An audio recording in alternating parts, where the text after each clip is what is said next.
We are cleaning up your mess.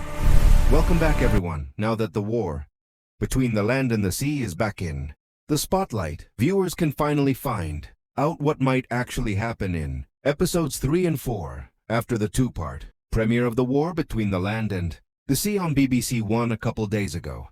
There's a lot to say about the plot and the stakes in Season 1, Episodes 3 and 4, which will be released sooner rather than later. The 5-part series will explore how the world responds when an ancient and terrifying species dramatically reveals itself to humanity and causes a global crisis. As humanity faces extinction, unit under the leadership of Kate Lethbridge-Stewart, Gemma Redgrave battles for dominance.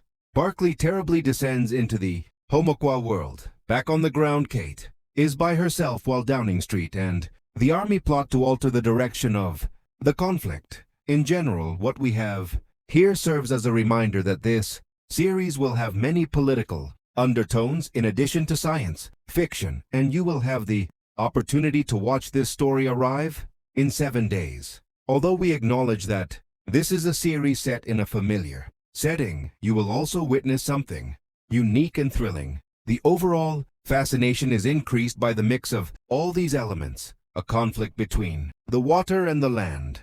When something that significant occurs, you would imagine the Doctor would arrive really quickly. After all, they've always had a warm place for Earth. Despite sharing the same Whoniverse as Doctor Who, the Doctor does not appear in the war between land and sea. Rather, we watch the Sea Devil's ascent via the eyes of Russell Tovey's Barclay, an important unit, United Nations Intelligence Taskforce personnel, including Kate Lethbridge-Stewart, the group's head.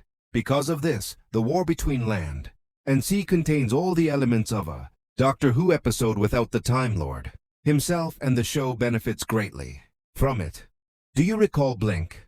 The Doctor made a very fleeting appearance in that iconic episode, which frequently ranks at the top of fan poll for the finest Doctor Who episodes ever, you could say. In the blink of an eye, when a Doctor's personality and even body change, frequently, it's an unquantifiable aspect that makes them a very unique figure. Yes, they are an alien Time Lord, but even in contrast to the bizarre extraterrestrials who frequently appear on the show covered in prosthetics, the character feels particularly foreign because of their fluidity. This is not to suggest that the Doctor is not welcome here. It would be simple to see the TARDIS showing up immediately after the Sea Devils, but as seasoned viewers are aware, some of the greatest episodes of Doctor Who are those in which our beloved Doctor either plays a supporting role or doesn't show up at all. That otherworldly quality can be enhanced by watching the Doctor from recent spin-off by referring to the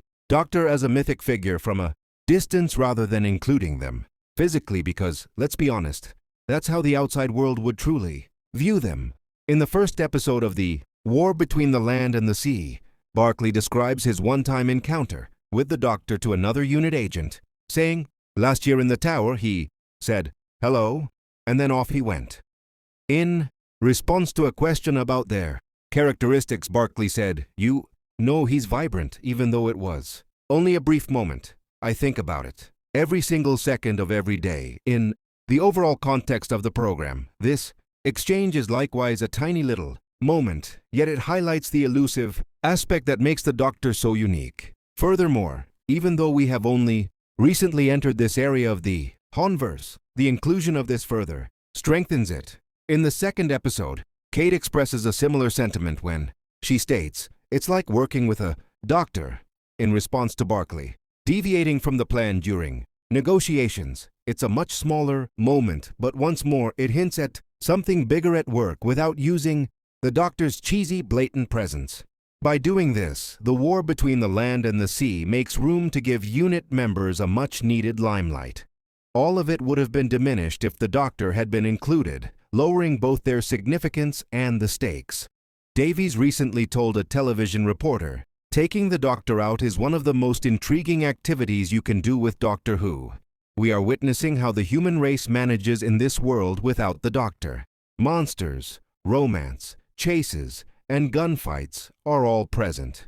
The Doctor usually has a magical blue gate that allows everyone to pass through securely. But that safety net is no longer there. These characters are definitely pushed to the brink and up against the wall. Pushing these well-known faces to the limit allows these enduring characters to shine on their own and adds a whole fresh perspective to the unit team. By highlighting seemingly insignificant people with their own distinctive spin-off twist, the war between the land and the sea offers up completely new possibilities for the Whoniverse. Time codes 00 Intro 005 Barclay's terrifying descent in the war between land and sea episode 3. 202 The Doctor barely appears, but that's exactly why fans can't stop talking about it. 344 Pushed to the brink, how the war between land and sea reinvents the Whoniverse.